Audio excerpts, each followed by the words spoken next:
नमस्कार, मेरा नाम अभिषेक सराफ है। मैं यूपीएससी के सिविल सर्विस परीक्षा 2019 में ऑल इंडिया रैंक 8 प्राप्त किया हूँ। मैं भोपाल मध्य प्रदेश से आता हूँ और मैंने ग्रेजुएशन आईआईटी कानपुर से किया है 2013 में सिविल इंजीनियरिंग में। उसके बाद मैं रेलवेज में असिस्टेंट एग्जीक्यूटिव इंजीनियर था। सिविल सर्विस परीक्षा में मेरा ये चौथा अटेम्प्ट था। उसके पहले मैंने 2015, 17 और 18 में भी एग्जाम दिया था और 17 और 18 में मेरा सिलेक्शन हुआ था, बट मैंने रैंक इंप्रूवमेंट के लिए फिर से एग्जाम दिया था।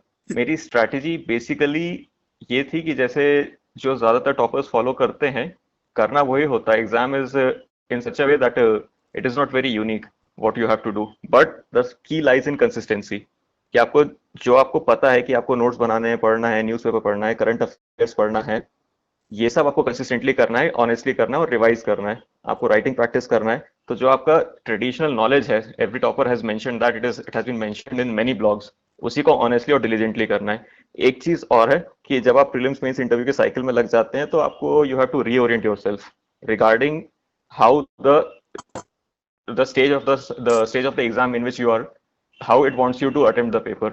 Like prelims में आपको factual चीजें ज्यादा पता होनी चाहिए, तो वो चीजें आती हैं। मेंस में आपको एनालिटिकल ज्यादा होना पड़ता है। इंटरव्यू में आपको अपने डैफ पे फोकस करना पड़ता है।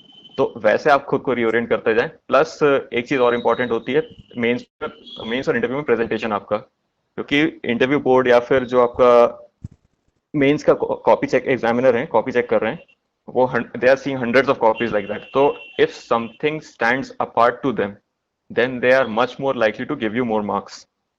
वैसे ही अगर उनको आपकी कॉपी चेक करने में इजीली आगे बढ़ते जा रहे हैं, आपका प्रेजेंटेशन फ्लुएंट है, ल्यूसिड है, आपने प्रेजेंट ऐसे किया है अपना पॉइंट्स की, उनको इजीली दिखता जा रहा है, तो they are much more likely to give you much more many more marks. तो एक चीज प्रेजेंटेशन, दूसरा चीज कंसिस्टेंसी, तीसरा चीज ये है कि फटीग आने लगता है। 5 महीने से पढ़ रहे हैं, 6 साल, 6 महीने से पढ़ रहे हैं, फिर 1-2 साल हो गए। तो फटीग के लिए आप क्या करें, अपने जो दिन में है उसमें फ्रीक्वेंटली छोटे छोटे ब्रेक्स दें। और उसके बाद एक अपना सपोर्ट सिस्टम बनाए, फैमिली है, फ्रेंड्स हैं, पीयर्स है, सीनियर्स है, उनसे बात करते रहें, जिससे आपको फ्रस्ट्रेशन ना हो, कॉन्फिडेंस का कमी ना हो। हर हर किसी के इंसान, हर कोई जो कंटेस्टेंट है, कैंडिडेट है, हर किसी के स्टेज में ऐसी लाइफ लाइफ में ऐसी स्टेजेस आती हैं कि उनको लगता है कि अब मेरे से नहीं हो पाएगा, मेरा सिलेक्शन नहीं हो रहा है, रिजल्ट्स नहीं आ रहे हैं। तो ऐसे ऐसे हताश ना हो। Think of the high points of your life, reenergize yourself, take a break if it is needed, and then rededicate yourself to the exam. So I would like to talk about what mistakes did I make in the previous attempts that I wrote for the civil service exam. 2015 में देखिए मेरा prelims नहीं निकला था, मैंने बहुत कम questions attempt करे थे, मैंने 67 क्वेश्चंस अटेम्प्ट करे थे 100 में से।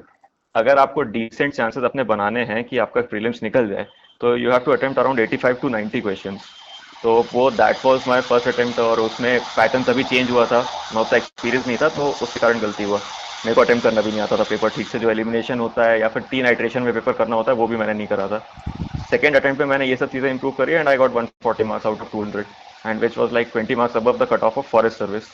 And that is something any one and every one can do. Second attempt में मैंने ऐसे पेपर गलत इंटरप्रेट कर लिया था मेरा, तो ऐसे पेपर मेरा काफी खराब गया था। 105 मार्क्स आए थे मेरे, which was like 40 marks, 35 marks below the average score of an selected candidate. उसके बाद मेंस का मेरा प्रेजेंटेशन उतना अच्छा नहीं था सेकंड सेकंड अटेम्प्ट में। थर्ड अटेम्प्ट में मैंने इंप्रूव करने की कोशिश करी, but it did not really work. ऐसे में मेरे और मार्क्स कम हो गए थे, 79 मार्क्स थे मेरे आउट ऑफ 250। तो एंड जो वहाँ पे सिलेक्टेड कैंडिडेट्स थे उस टाइम पे, दे वर स्कोरिंग अबाउट 140, तो मेरे 60-70 मार्क्स कम थे उन लोगों से। तो मैं मेजर डिसएडवांटेज पे आ गया था इसमें। फिर वही मैंने प्रेजेंटेशन अपना इंप्रूव करा, जैसे मैंने पहले बताया था 2017-18 में मेरा उतना अच्छा प्रेजेंटेशन नहीं रहा था। मैंने एक गलती ये करी थी, मैं क्वेश्चन नंबर 11 से 20 तक पहले सॉल्व करता था मेंस में, हर पेपर में जीएस के, और फिर क्वेश्चन नंबर 1 पे आता था। तो ये that was a major blunder, क्योंकि एग्जामिनर आपकी कॉपी खोल रहा है और आपने आखिरी 1 घंटे में जो क्वेश्चन अटेम्प्ट करे वो सबसे पहले उसकी आंखों पे और आंखों के सामने आ रहे हैं। आपका प्रेजेंटेशन अच्छा नहीं है, पॉइंट्स उतने अच्छे नहीं है, राइटिंग अच्छी नहीं है, तो एग्जामिनर फ्रस्ट्रेट हो जाते हैं। ह्यूमंस हैं वो भी, जाहिर सी बात है, 20-25 कॉपी चेक कर रहे हैं एक दिन में, तो वो भी फ्रस्ट्रेट हो जाते हैं। तो मार्क्स कम हो गए थे मेरे उसमें, आई गॉट 415 ओनली। 415 नंबर थे मेरे जीएस में 2018 में। इसको मैंने इंप्रूव करा, एक ऑब्वियस सा इंप्रूवमेंट था, क्वेश्चन नंबर 1 से सॉल्व कीजिए, सीधी बात है। वो मैंने ब्लंडर करा था। दूसरा, मैंने ऐसे प्रेजेंटेशन अपना सुधारा, छोटे छोटे पॉइंट्स लिखता था, अंडरलाइन करता था, फ्लो चार्ट डायग्राम्स काफी बढ़ा दिए मैंने। उसके बाद ऐसे में I would like to thank my friend mister Shubhanshu Jain, he is currently an IPS officer in Jharkhand under training. उनने मेरा प्रेजेंटेशन काफी इंप्रूव करा है ऐसे में। ऐसे में मेरे साथ ये होता था कि मेरे पास कंटेंट बहुत ज्यादा होता था, तो मैं बैलेंस नहीं कर पाता था। Positive negative aspects, conclusion, transition balance नहीं कर पाता था, सिर्फ कंटेंट पे फोकस रहता था कि कंटेंट दे दूं, कंटेंट दे दूं। ऐसे is not about giving your content, पहली बात। ऐसे is about showing your thinking कि मैं कैसे मल्टीपल एस्पेक्ट पे सोच पाता हूँ। कंटेंट आप जीएस में दिखा सकते हैं, कंटेंट टॉपिकल आंसर होते हैं जीएस में, आप दिखा सकते हैं कंटेंट वहां पे। ऐसे is not about your content. ये मेजर गलती में करता था। तो आप बैलेंस दिखाइए, वेरियस एस्पेक्ट्स को कवर कीजिए। ऐसे में आपको बेसिकली ये है कि यूपीएससी एक्सपेक्ट कर रहा है कि आप पढ़े लिखे आदमी हैं, 20 मिनट आपने उस टॉपिक पे सोचा है। ऐसा होता है कि मतलब 1.5 घंटे में आप 20 मिनट सोचेंगे और 1 घंटा 10 मिनट लिखेंगे, जनरली लोग ऐसे ही करते हैं। तो आपने 20 मिनट उस टॉपिक पे सोचा है, तो कुछ नया एस्पेक्ट निकला होगा ना, आपने सोचा होगा उस पर, वो नया एस्पेक्ट दिखाने वाली बात है। कोई प्रॉब्लम है, जैसे मैंने ऐसे लिखा था कि interest of the individual might not be the in the interest of the society, ये टॉपिक था, I am paraphrasing but topic यही था। तो उसमें सिर्फ ये नहीं दिखाना था कि इंटरेस्ट कैसे है सोसाइटी, इंटरेस्ट ऑफ इंडिविजुअल कैसे सोसाइटी के लिए है, कैसे नहीं है, ये दोनों चीजें दिखानी थी। फिर क्यों कई बार ऐसा होता है, क्यों कई बार ऐसा नहीं होता है, कैसे हम इंश्योर करें कि ऐसा हो जाए कि सोसाइटी का इंटरेस्ट और इंडिविजुअल का इंटरेस्ट अलाइन हो जाए, ये सब चीजें मैंने कवर करी थी, जिससे ऐसे एक कंप्लीट होलिस्टिक लगता है पढ़ने में। तो ऐसे इज नॉट अबाउट कंटेंट, ऐसे इज अबाउट पर्सपेक्टिव। तो ये बड़ी गलती मैंने 2017-18 में करी थी, जो मैंने सही करी है 19 में। और मैंने प्रेजेंटेशन का बता ही दिया कि मैंने क्वेश्चन नंबर 1 से अटेम्प्ट किया था, फ्लोचार्ट डायग्राम ज्यादा यूज करे थे जीएस में। तो I think that might have help improve my score. देखिए ऐसा है कि UPSC has made enough effort to ensure that coachings ka material and the dominance of coachings recedes, and it has been happening. Furthermore, the internet, the various websites like Insights on India, Civils Daily, IS Baba, etc., they have ensured the democratization of the content. आप घर बैठ के, अब वैसे भी अब गांव-गांव में इंटरनेट आने लगा है, आप घर बैठ के भी ये सब कंटेंट एक्सेस कर सकते हैं। कोचिंग का मटेरियल आप दिल्ली जाइए, 2 महीने में एक बार लेके आ जाइए। कोचिंग में क्लास में बैठना बिल्कुल भी जरूरी नहीं है। मैंने किसी किसी कोचिंग में किसी क्लास में नहीं बैठा था जीएस के लिए। मैंने कोचिंग से मदद सिर्फ मॉक इंटरव्यू के लिए ली है। मैं कोचिंग गया था 2017 में, मेरे ऐसे मार्क्स कम थे, मैंने बताया था 105 मार्क्स थे। तो आई वाज डेस्परेट कि मार्क्स इंप्रूव करना ही है। अगर उसमें मैं 30-35 मार्क्स बढ़ा लेता, I was easily IAS even in that attempt. तो मैं रामास्वामी क्लासेस गया था, but that did not help at all. मेरे मार्क्स और कम हो गए थे उसके बाद। तो I decided not to go for any coaching. सिर्फ मॉक इंटरव्यू के लिए कोचिंग गया था, मैंने मटेरियल्स यूज किया था, बट नेट पे जो मटेरियल अवेलेबल है, नहीं तो एक बार दिल्ली राउंड मार लीजिए, हर किसी का कोई ना कोई दोस्त रिलेटिव होता ही है। प्लस आपको सब पता चलता रहता है, टॉपर्स के ब्लॉग्स होते हैं, उस पर एग्जैक्टली लिखा होता है कि इस कोचिंग का क्या मटेरियल लेना है, वो मटेरियल लेके आ जाइए, and that's more than enough. किसी क्लासरूम में कहीं बैठने की, दिल्ली में रहने की कोई जरूरत नहीं है। इंटरव्यू फेज में मैं दिल्ली जाता था, प्रीलिम्स मेंस में घर से देता था।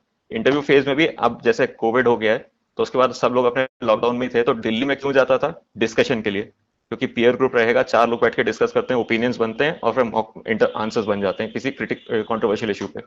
अब वो डिस्कशन आप नेट पे कर सकते हैं। Humans have adapted. ज्यादातर मीटिंग्स अब जूम पे हो रही हैं या किसी भी ऐसे एग्रीगेटर प्लेटफॉर्म पे हो रही हैं, तो वो डिस्कशन भी आप पीयर ग्रुप के साथ अपने अलग अलग 4 अलग अलग शहरों में बैठे हुए लोगों के साथ भी कर सकते हैं। तो दिल्ली जाना मेरे ओपिनियन में it is absolutely not necessary. देखिए रिसोर्सेज का मैंने पहले ही बताया था, कोई बहुत ज्यादा क्रिटिकल या डिफरेंट रिसोर्स नहीं होता है। जो ब्लॉग पे लिखा हुआ है, जो हंड्रेड्स ऑफ वेबसाइट्स पे लिखा हुआ है, बेसिकली वही फॉलो करना होता है। की इज इन कंसिस्टेंसी, की इज इन डिलीजेंस। आप कंसिस्टेंटली करंट अफेयर्स का अपने नोट्स बनाइए, उनको रिवाइज कीजिए। ऐसा नहीं होगा कि एक महीने अखबार पढ़ लिया फिर अगले महीने अखबार देखा ही नहीं, ऐसे नहीं चलेगा। तो रिसोर्सेज बेसिकली वही है। अगर आप चाहें तो मैं जीएस 1 2 3 4 सारे लिस्ट कर सकता हूँ, but you will not find any single resource different from what already has been mentioned by various toppers time and again. With all due respect to everyone who has cleared this exam by relying on summaries, लोग all India rank 1 भी लेके आए। Ira single ma'am है, 2014 में she cleared rank 1। फिर अनु कुमारी ma'am है, उनने एक सब्सिक्वेंट एग्जाम में काफी हायर सिंगल डिजिट रैंक लाई थी। उनने बोला कि हम एक महीने में एक बार समरीज पढ़ लेते थे, बट ये I think it will depend on the individual. मेरे साथ ऐसा होता है कि मैं जितना धीरे धीरे पढ़ता हूँ उतना लंबा रिटेंशन रहता है। तो मैं तो न्यूज़पेपर अपना रोज पढ़ता था, अपने नोट्स खुद बनाता था, मैं समरीज पर रिलाई नहीं करता था। बट ये है कि insights on India current affairs का जो डेली समरी देता है, न्यूज़पेपर की डेली करंट अफेयर्स देता है, वो क्या होता है, जो न्यूज़पेपर में आर्टिकल है उसके नोट्स बना के डेली अपने वेबसाइट पे डाल देते हैं। वो डेली में पढ़ता था, सिविल्स डेली का मैं डेली पढ़ता था ऐसी समरी। और फिर जो उनके क्विजेज होते हैं वो करता था मैं डेली। तो ऐसा नहीं है कि मैंने किसी कोचिंग या किसी मटेरियल पे रिलाई नहीं किया है, बट मैं इस चीज में विश्वास नहीं रखता कि आप महीने के अंत में एक बार समरी पढ़ डालें। एथिक्स की स्ट्रैटेजी देखिए मैम, ऐसा एथिक्स काफी एप्लीकेशन ओरिएंटेड है। तो एक बार कोई भी बुक उठा लीजिए, it does not matter at all, कोई भी बुक उठा लीजिए। मैंने क्रॉनिकल की लेक्सिकन जो है वो यूज करी थी, जिससे आपको बेसिक कंसेप्ट्स की फेमिलियरिटी हो जाए। उसके बाद एथिक्स का paper is not about theoretical application, it is not about theoretical concepts, it is about application. आप उस कंसेप्ट को समझें, फिर आप उसको एग्जांपल्स के थ्रू रिलेट करें जो क्वेश्चन आया उससे, कि रियल लाइफ में क्या होता है। आप अपने एक्सपीरियंसेस को नरेट कर सकते हैं वहां पे कि मेरे साथ ऐसा हुआ, मैंने यहाँ से ये एथिकल प्रिंसिपल अप्लाई किया। तो प्रिंसिपल का नाम उसमें एक लाइन होगा, आपने अप्लाई कैसे किया, क्या चैलेंजेस थे, क्या लर्निंग थी, वो ज्यादा इंपॉर्टेंट है। आप सारा जो पेपर है एथिक्स का, उसमें जितने भी कीवर्ड्स हैं, टॉपिक्स, उनके बारे में अपने लाइफ से एग्जांपल सोचिए। किसी लीडर की लाइफ से एग्जांपल सोचिए, गांधी जी हैं, विश्वेश्वरैया जी हैं, इंजीनियर थे, उन और अब्राहम लिंकन है, जैसे जो इंस्पायरिंग पर्सनालिटीज हैं, उनकी लाइफ से एग्जांपल्स कलेक्ट कीजिए कि उनने कैसे इन एथिकल प्रिंसिपल्स को अपनी लाइफ में अप्लाई किया है। वो that is more important rather than some book. हर कैंडिडेट की लाइफ होती है, फैमिली होती है, सोसाइटी होती है। हर कैंडिडेट की लाइफ में हाइज एंड लोज आते हैं। तो कभी सिलेक्शन नहीं हो रहा होता है, कभी घर में कोई दिक्कत होती है। मेरी लाइफ में भी ऐसे थे। जब मैं 10 महीने का था तो मेरे फादर की डेथ हुई है, और उसके बाद मेरी मदर को काफ़ी प्रॉब्लम थी, क्योंकि हम लोग फाइनेंशियली काफ़ी कंस्ट्रेंट में रहे। मेरे को मेरे और मेरे बड़े भैया को पालने में उन्होंने काफ़ी सैक्रिफाइसेस किए। उसके बाद देखिए हाईज की अगर बात करें तो जैसे जेई जेई में सिलेक्शन था, that was one high. But जो रैंक मेरी एक्सपेक्टेड उससे थाउजेंड थाउजेंड रैंक मेरी लो आई थी। तो वो मेरे लिए पर्सनली काफ़ी डिसअपॉइंटिंग था। ठीक है, उसके बाद कॉलेज में रिसर्च करने के लिए मेरे को अपॉर्चुनिटीज मिली। आईआईटीज में बहुत अच्छी अपॉर्चुनिटीज मिलती हैं स्टूडेंट्स को। तो मेरे को इंडिया और बाहर दोनों जगह रिसर्च करने का अपॉर्चुनिटीज मिली। I got the opportunity to visit Canada and USA. That was one of the highest points of my life कि मैं I am being paid to do research over there by their governments. That was one high point. फिर मैंने engineering services exam लिखा। I joined Indian Railways. I got all India rank 6 in 2013 exam. तो that was another high point of my life. But देखिए लो point भी consistently बीच में आते रहे। जैसे I participated in the earthquake resistant design challenge of IIT Kanpur in my first year. उसमें basically आपको एक बिल्डिंग बनाना था, एंड वो बिल्डिंग अर्थक्वेक के अंडर टेस्ट करी जाती। बट हम लोग ने डिजाइन अच्छी बनाई, design was appreciated by the coordinator. But हम लोग ने इम्प्लीमेंटेशन में इतना ज्यादा ब्लंडर किया, we did not manage our resources well. वो बिल्डिंग मतलब जब टेस्टिंग के लिए गई तो उस पर लोड्स लगाए गए, जैसे लाइव लोड होता है जो आपके बिल्डिंग के यूज के कारण जो लोड आता है वो लगाए गए, वो उतने में ही गिर गई। अर्थक्वेक की टेस्टिंग ही नहीं हो पाई। That was a major embarrassment कि मतलब आपकी बिल्डिंग तो है जो टेस्टिंग के पहले ही गिर गई। But that was in first year in college. उसके बाद I took a learning from that, and I rose to the position of coordinator of that event in my third year. तो मैंने वो इवेंट फिर कराया था 2 साल बाद, एंड दैट वेंट वेल। तो that was one low which I converted into a high. Another low was that कि 2015 में मेरा प्रीलिम्स ही नहीं निकला था, and that was the first time any in in my life that I could not crack any exam. मैंने IIT JEE पे ध्यान दिया, वो किया, इंजीनियरिंग सर्विस पे ध्यान दिया, वो किया। 2015 में प्रीलिम्स ही नहीं निकला था, तो वो एक झटके जैसा था कि ये क्या हो गया कि एटलीस्ट प्रीलिम्स तो निकलता। तो I took a learning from that. I already told you कि उससे क्या लर्निंग ली मैंने। फिर next time I scored well in the prelims in 2017। अगला लो मैं कह सकता हूँ मेरी लाइफ में कि देखिए अब हाईज और लो साथ में आए। 2017 में मेरा सिलेक्शन हुआ, 402 रैंक आई। पर उस साल वैकेंसीज कम हो गई। वैकेंसीज कम होने से क्या हुआ, आईआरएस कस्टम्स उसके पहले 447 पे भरा था 2016 में। आई वॉज ऑलमोस्ट श्योर कि आईआरएस कस्टम्स को मिल ही जाएगा 402 रैंक पे। बट मुझे आईआरएस कस्टम्स को क्या उसके अगली जो प्रेफरेंस थी वो भी नहीं मिला। It was a major disappointment कि देखो मैं रैंक लेके आया, वैकेंसी कम हो गई। एग्जैक्टली सेम चीज 2018 में भी हुई। मेरी 248 रैंक आई। उसके पहले आप 20 साल का डेटा देख लीजिए, इनकम टैक्स मिलता था 248 पे आराम से। मुझे इनकम टैक्स नहीं मिला, मेरे को कस्टम्स मिला। तो 2 साल से ऐसा चल रहा था कि मैं रैंक इंप्रूव करता हूँ, वैकेंसीज कम हो जाती है। तो फिर अब दैट वाज अ लो। काफी डिसअपॉइंटमेंट होता था, मतलब कहने के लिए लोगों के सामने लिस्ट में नाम था, बट फिर ऐसा लगता था कि मतलब मिल ही नहीं रहा है जो चाह रहा हूँ। मैं खुद मेहनत करता जा रहा हूँ, मिल ही नहीं रहा है।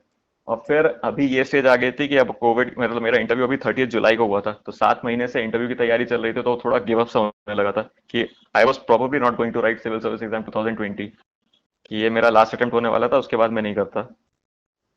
तो दैट वाज अनदर लो कि अब फटीग आ गया था। बट देखिए हाईज लो चलते रहते हैं। इसमें करना ये है कि आप अपने हाई पॉइंट्स को याद कीजिए लाइफ में जब आप लो पॉइंट पे हैं, कि आपको कैसा लग रहा था कि दिस, कि I am the person who achieve this. जैसे बोलते हैं जब cricketers are out of their form, तो उनको उन मैचेस की क्लिप्स दिखाते हैं जिसमें उन्होंने बहुत अच्छा परफॉर्म किया है। वही वाली बात आपको भी करना है। दूसरे से अपनी लाइफ को कंपेयर मत कीजिए। आपका कॉलेज का बैचमेट किसी फेसबुक पे कहीं किसी दूसरी कंट्री में है, वो फोटो डाल रहा है कि मैं यहाँ घूम रहा हूँ, वहां घूम रहा हूँ, मेरा 20 लाख का पैकेज है। उससे खुद को कंपेयर मत कीजिए अपने प्रिपरेशन के फेज में। They have achieve what they wanted to achieve, you are in the preparatory phase. तो प्रिपरेटरी फेज को फाइनल कल्मिनेशन वाले फेज से कंपेयर नहीं करते हैं। तो वो बात है। और फिर अपना एक सपोर्ट सिस्टम बनाइए, फैमिली, फ्रेंड्स और कोई सीनियर्स जो आपको वाकई सपोर्ट करते हैं, वाकई आपका भला चाहते हैं, उनसे बात कीजिए। So that is the way to deal with the low. और फिर हाइज तो लाइफ में आते ही रहते हैं, लोज भी आते ही रहते हैं। I was completely active on social media throughout my preparation. Why? Because मैं मानता हूँ कि ये मीडिया है, टेक्नोलॉजी है, दे आर वैल्यू न्यूट्रल। उनको आप बुरा नहीं बोल सकते, उनको आप अच्छा नहीं बोल सकते। डिपेंड करता है कि कैसे इंसान उनको यूज करता है। बहुत फेमस था, बहुत हाईली यूज्ड एग्जांपल है एटॉमिक टेक्नोलॉजी का। उससे न्यूक्लियर बॉम्ब भी बनता है, न्यूक्लियर पावर प्लांट भी बनता है। न्यूक्लियर बॉम्ब से डिस्ट्रक्शन होता है, पावर प्लांट से इलेक्ट्रिसिटी बनती है, लोगों का भला होता है। तो मैं तो मानता हूँ कि अगर आपके पास कंट्रोल है, आप खुद को कंट्रोल कर सकते हैं, प्रोडक्टिवली उसको यूज कर सकते हैं, तो सोशल मीडिया को जरूर यूज कीजिए। यूट्यूब है आपका, इतने अच्छे लेक्चर्स होते हैं उसके, व्हाट्सएप ग्रुप्स होते हैं, टेलीग्राम ग्रुप्स होते हैं, उस पर इतना कंटेंट मिलता है। तो मैं तो नहीं बोलूंगा कि cut off yourself from social media, बल्कि मेरी हॉबी है वॉचिंग डॉक्यूमेंट्रीज अबाउट स्ट्रक्चर्स। और अब मैं डाइवर्सिफाई कर रहा हूँ, तो I watch documentaries about actually about anything. तो वर्ल्ड इकोनॉमिक फोरम में जैसे उसका फेसबुक पेज है, उस पर 1 मिनट के वीडियोस आते हैं and they are so well informative कि वो चीज आप अपने आंसर्स में तक यूज करते हैं। मैं अपने डॉक्यूमेंट्रीज का जो हॉबी थी, वो मैंने अपने डिटेल्ड एप्लीकेशन फॉर्म में भी लिखा था, इंटरव्यू में अपने आंसर्स में भी यूज करता था, तो मेरे आंसर्स भी यूनिक रहते थे उसके कारण। और मैं डॉक्यूमेंट्रीज, मतलब वॉचिंग डॉक्यूमेंट्रीज अबाउट स्ट्रक्चर जो मेरी हॉबी थी, वो मैंने कॉलेज में स्टार्ट करी थी। I have been pursuing that for about a decade now. तो मैं तो नहीं बोलूंगा कि सोशल मीडिया से कट योरसेल्फ ऑफ, बट मैं ये बोलूंगा कि ध्यान से यूज करें, टाइम रेगुलेट करके यूज करें, प्रोडक्टिवली यूज करें। और अगर नहीं हो पा रहा है ये, वैसे तो कोशिश करें कि हो जाए, नहीं हो पा रहा है तो फिर you can cut yourself of. Optional में होता यह है कि लोग बोलते हैं कि देखो एंथ्रोपोलॉजी में मार्क्स आ रहे हैं, हर साल 360 नंबर आ रहे हैं उसमें किसी के, somebody scoring very high in maths, even the last year's topper was a maths optional student, तो let me go for maths. This is not the correct strategy। पहली बात, ये सही तरीका नहीं है ऑप्शनल चूज करने का। दो तरीके, दो दो पैरामीटर्स हैं मेरे ख्याल से जो ऑप्शनल चूज करने में क्रिटिकल होते हैं, वाकई जिस पे ध्यान देना चाहिए। एक वो है कि आपका इंटरेस्ट किस सब्जेक्ट में है। आप अगर 10 घंटे उस सब्जेक्ट को पढ़ सकते हैं एक दिन में, और फिर भी आप फ्रस्ट्रेट ना हो, तब जाके उस ऑप्शनल को चूज कीजिए। कोई ना कोई ऑप्शनल ऐसा होगा, कोई ना कोई ऐसा सब्जेक्ट होगा, इतनी 26-25 ऑप्शनल्स की लिस्ट है, चूज कर लीजिए उसमें से। तो दूसरा ये है कि मटेरियल रहे, कि आपको कई बार ऐसा होता है कि मटेरियल नहीं मिलता है, मार्केट में मटेरियल नहीं है, फिर किताबें सही से पता नहीं चल रही हैं। हाँ, वो एक पैरामीटर होता है जिससे आप ऑप्शनल चूज करें, थोड़ा सोच समझ के। मार्केट में अगर मटेरियल है तो ऑप्शनल वैसा ले सकते हैं। बट अगर लोग बोल रहे हैं कि यार देखो 360 नंबर आ जाते हैं, ये ऑप्शन ले लेता हूँ, तो ऐसा है कि आपको इंटरेस्ट नहीं है, आपको उसमें उतना डेडिकेशन नहीं ले पाएंगे। काफी लोग कंपटीशन में उसमें आ रहे हैं, 360 का सोच के बहुत लोग आ रहे हैं। आपको अगर सब्जेक्ट में इंटरेस्ट नहीं है, आप डेडिकेशन नहीं दे पाएंगे, you will and up with average score. तो कोई फायदा नहीं होने वाला है उस ऑप्शनल को लेके भी आपको। तो इसलिए मैं सजेस्ट करूंगा, इंटरेस्ट हो उस ऑप्शनल में लीजिए, हो सकता है आप उस ऑप्शनल के टॉपर बन जाए और फिर आपके 360 आ जाए, या 320 330 आ जाए। तो मैं तो इंटरेस्ट के लिए सजेस्ट करूंगा। मेरा ऑप्शनल सिविल इंजीनियरिंग था, मेरे को कॉलेज में बहुत ज्यादा इंटरेस्ट था सिविल इंजीनियरिंग में। मैंने एकेडमिक्स के अलावा रिसर्च करे, प्रोजेक्ट्स करे इंडिया और बाहर, इवेंट्स भी ऑर्गेनाइज कराए, डॉक्यूमेंट्रीज भी देखता था मैं सिविल इंजीनियरिंग के लिए। तो मेरा बहुत ज्यादा इंटरेस्ट था, प्लस मेरी फर्स्ट जॉब भी सिविल इंजीनियरिंग में ही थी। मैं इंडियन इंजीनियरिंग सर्विस एग्जाम, जिसको आजकल इंजीनियरिंग सर्विस एग्जाम कहते हैं, 2013 में सिलेक्ट हुआ था। तो मैंने वही, मेरे को इंटरेस्ट उसी में था, मैंने वही कंटिन्यू करा था। देखिए, मैं बोल रहा हूँ कि एग्जाम, सिविल सर्विस वाले बोलते हैं कि it is an exam of knowledge, but it is as much an exam of your personality. How? It is an exam of your patience, it is an exam of your perseverance, it is an exam of your mental stability and consistency. लोग बोलते हैं कि यार देखो, आप तो topper बन गए, आप तो बोल सकते हो, आपको तो खुद नहीं पता था आपका सिलेक्शन होने वाला है या आईएएस बनने वाला हो। मैं बोल रहा हूँ वो बात सही है, लक मैटर करता है, but the harder you work the luckier you get. सीधी सीधी बात है। इस साल नहीं होगा, अगले साल होगा। हमारे फॉर्मर प्रेसिडेंट थे अब्दुल कलाम जी, उनने बोला था कि फेल क्या होता है, first attempt in learning, and क्या होता है, effort never dies. These things are absolutely critical and they apply in totality to civil service exam. और अगर अभी प्रीलिम्स आ रहा है, उसके लिए I would like to wish all the best to all the candidates. But मैं ये बोलूंगा कि अब जैसा आपसे हो पा रहा है वैसा कीजिए, घबराइए मत। प्रीलिम्स की तैयारी मेरे ख्याल से तो वैसे साल भर की होती है, बट अब जैसा पैंडेमिक चला है, प्रॉब्लम्स रही हैं, तो give it your best effort. नहीं होगा तो अगले साल भी कर सकते हैं। Thank you so much.